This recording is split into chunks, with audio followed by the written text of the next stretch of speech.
Hey KU fans, welcome back to this episode of KU Sports Extra with Benton Smith. I'm Matt Tate here at Allen Fieldhouse. Comfortable, friendly, cozy, happy Allen Fieldhouse on this big Monday night. The Jayhawks win 80-76 in a... Was it that comfortable? At the end, I guess so. On their way out. When it was everybody's like smiling, zeros on the fat clock. and happy. Yeah, this is how it goes here, right? It really is, and they win 80-76 over Iowa State in a game that they had to play with incredible energy, incredible effort, incredible skill, just to survive. I mean, Iowa State controlled most of that game well into the second half, and then KU hits them with one of those signature Allen Fieldhouse runs that we haven't seen a whole lot of. That's a great point. Those have not really been around that much this year. Even though they are undefeated at home, there hasn't been one of those like haymakers, I guess. Right, 14-0, takes it from down 6 to up 8 in about 4 minutes. And even though Iowa State erased that 8-point lead and tied the game in the final minute, KU made enough plays at the end. Lawson was phenomenal in that regard. Marcus Garrett was phenomenal in every regard. And Devon Dotson hit some clutch free throws that can't be overlooked. I thought he played terrific. We talked about him with Coach Self after the game, and he kind of answered a couple things, and then he kind of interjected and said, Lawson and Garrett were by far the two best players, and then wanted to go on that. But I do think the Dotson performance was important. I mean, this kid just turned it over at West Virginia 7 times in a game that he hopes he'll never even think about playing like that again. And tonight he completely flipped the script and went 8 assists and no turnovers. And even better than that, because Self pointed out that a lot of Marcus Garrett's baskets driving to the rim were the result of Dotson really getting into the paint and opening that up for Garrett on the other side after kicking out to him. So yeah, and those plays aren't even assists. Exactly, but, I mean, right. Those are plays where he's creating that shot though and not getting credit for an assist. That's what I mean. Yeah, that's why I thought it was one of his better games overall, even though he was 3 for 12 from the floor. Yeah. Even some of them just missed some bunnies. Yeah. Would have had a much better night if he just finished some of those. But I like that. I like that he's attacking and getting to the rim and taking it strong. Yeah, he was fearless, and he is fearless, but they had to have it tonight. I mean, this Iowa State team walked in here expecting to win, thinking they were definitely the better team, and really, salivating over the opportunity to sweep Kansas for the first time since 2001. They were ready to shoot some threes. Well, they were definitely ready to do that. They shot 30 of them. What did they make? 12. Yeah. Another, and 6 of 16 in the first half. I mean, they're just a really good team, and this was a really good win. They were ranked 24th.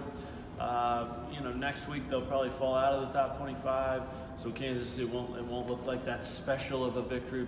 But this was a really good win. It's also a way better team than number 24 or 25. Yeah. I mean, Iowa State's good this year.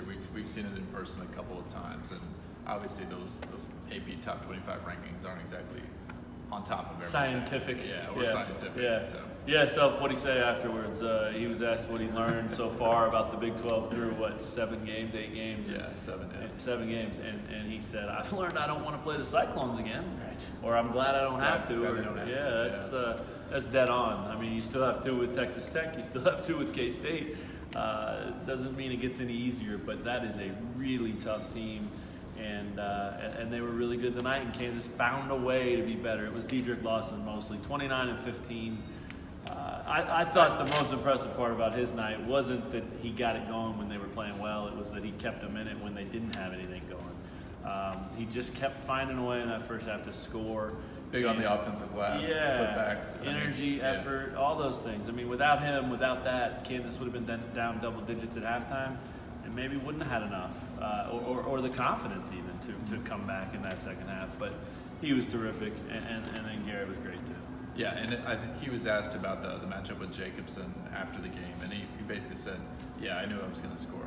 I mean, he just came into the day. I think he didn't really get into thinking about that last game, but remember at Iowa State when he just missed all those makeable shots in the first half and played better late. But I mean, he really left a lot in the first half.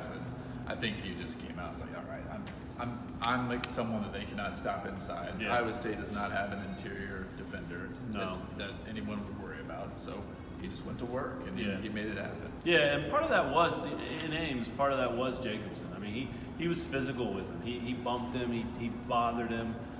tonight he didn't have his chances to. I thought Diedrich just attacked him as opposed to letting him attack and dictate how that went. So great adjustment, great maturity. You know, just a talented player, man. 13th double-double of the season, 29-15. If he can give those efforts, and he's going to have to, Kansas is still in this thing. This is still a team that can win at a high level. If he slips at all from that, though, you know, you just don't know what they're going to be. Self talked about it a little after the game about coming together, just determining and deciding what kind of team they are, and that now's the time to do it. They have to do it. They're running out of time, and I thought he pointed out something that was interesting. You know, they played 6 games without Udoka now, so it's fair to give them a 6-game cushion to try to figure that out, because that was a big blow to this team. But yeah, it's time, and maybe what you saw tonight, that tenacity, the just 100% intensity, effort, energy, all that stuff. Maybe that's who they. Well, it's definitely who they should be. For sure. And maybe now they know that that's what they need to be if they want to win and do what they're used to doing around here. Yeah, I think Dotson has always been kind of the most competitive guy on this team, and I think we're starting to see more of that from Marcus Garrett. We're seeing more of that from Ochai Agbaji, even though he fouled out in 16 minutes. I mean, he did have a much more effective night. He obviously coming off of his worst game to date at West Virginia. Sure. Obviously turned it over way too many times up there, but even though we made some mistakes, way more effective tonight. Kind of bounced back, got past that bad performance, and gave KU the type of play it needs from it. Yeah, it's funny what being in a cozy, comfortable home environment will do for a kid like that, and for a lot of these guys.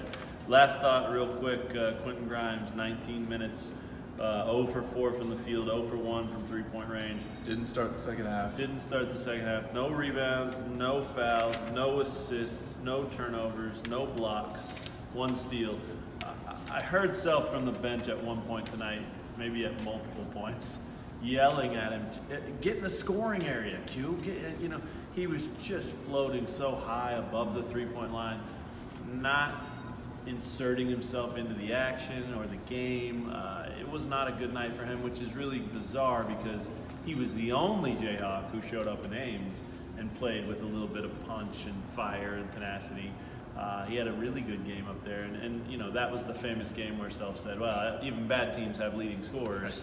But he did play well there, and I thought he'd maybe carry that over tonight, and then this line is troubling. What do you make of it, and then we'll get out of here? Yeah, he only played 4 minutes in the second half. I think no one should be surprised by that, because Self will always immediately go away from somebody if he's not getting the type of overall effort that he needs. And, I mean, a couple times in the first half, Grimes was on the floor, you know, diving for loose balls, stuff like that, but I mean, that wasn't necessarily consistently what he was doing, and as you pointed out, he wasn't giving them much offensively either. And I think Self just kind of had a feel for it, like, all right, this isn't his night. I'm not going to let that cost us in the second half of this game, especially when we're down at halftime. Sure. So I think that was just an adjustment that needed to be made.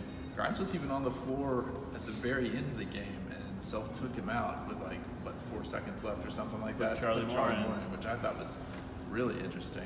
Charlie Moore was guarding Wigginton at the very end. Very end, but still odd. I mean, Grimes' bigger body, longer arms, all that stuff for that full court pass that they were trying to do. Weird stuff. But anyway, it's worth keeping an eye on because it's the same thing. It's been this way all year. If he can get it going, if they can find some consistency from him, this team also becomes a different team. He's not trending in that direction though, and it's definitely a problem, and it's going to be interesting to see where it goes. Where we will go is to Lexington, Kentucky this weekend, because Kansas travels every weekend this fine month of January. But as you can see, we did make it back from Pittsburgh, for those of you who saw that lovely KU Sports Extra from our Pittsburgh hotel. The weather was a little hairy. It was a little less fun than I wanted it to be, but we made it back, and we watched a full Sunday of football, and we were able to make it here tonight. So thanks for your prayers and for whoever was looking out for us, Mother Nature maybe. But Southwest Airlines. And Southwest Airlines came through big time for us. So we'll be down in Lexington this weekend, and we'll start covering that thing when we wake up tomorrow and the next day and the next day and the next day, because it's Kansas, Kentucky, number 8 against number 9, the SEC Big 12 Challenge. That's always fun, and I can't wait for that one. It's going to be real interesting to see this team after this win, take its show on the road to that atmosphere. Buckle up. For Ben Smith, I'm Matt Tate. Thanks for checking out KU Sports Extra. We'll talk to you guys again real soon.